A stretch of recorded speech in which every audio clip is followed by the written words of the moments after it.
Hello guys hi నేను మీ Pawan Tej. Last వీడియోలో మీకు అరుణాచలం గిరి ప్రదక్షిణ కోసం చెప్పాను, చూపించాను. కానీ ఇప్పుడు మీకు ఈ వీడియోలో అరుణాచలం టెంపుల్ కోసము, ఆ టెంపుల్లో ఉన్న శివుడి కోసము చెబుతున్నా. ఈ టెంపుల్లో నాకు ఎదురైన ఒక అద్భుతం నేను మీతో ఇప్పుడు షేర్ చేసుకుంటున్నా. నేను మొత్తం తడిచిపోయి ఉన్నా, చలితో బాడీ మొత్తం కూల్ గా ఉంది.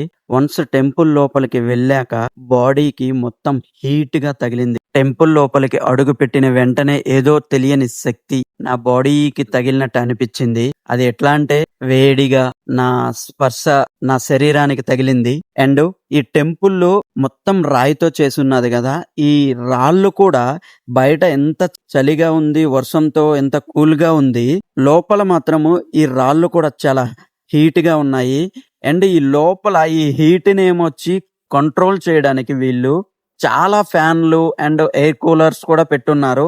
అయినా కూడా ఇంత వేడిగా ఉన్నది. అది ఎందుకని నేను చాలా మందికి అడిగాను, చాలా పుస్తకాల్లో చదివాను, చాలా వీడియోస్ దీనికోసం చాలా మంది చేసిన వీడియోస్లు కూడా చూశాను. వీటన్నిటిని చూసిన తర్వాత నాకు అర్థమైంది, ఇక్కడ స్వయంభు ఆ పరమశివుడు అగ్ని రూపంలో వెలిశాడని అర్థమైంది. స్టిల్ ఇప్పుడు కూడా ఈ లింగం నుంచి చాలా హీట్ జనరేట్ అవుతూనే ఉందంట.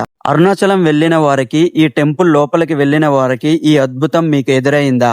నాకేమనిపించిందంటే ఈ టెంపుల్లో ఉన్న వేడి కాదు ఇది, ఈ అరుణాచలం రావడం అనుకోవడమే ఒక అద్భుతం, ఆ టెంపుల్ లోపలికి అడుగు పెట్టడమే ఒక మహా అద్భుతం. అలాంటిది ఆ పరమశివుని శక్తే డైరెక్ట్ గా తాకింది అనిపిస్తుంది. दिगंबर रूप में करते संहार शिव शंभु शंकर करुणा का सागर शांत स्वर में बांसुरी और तबले की ताल।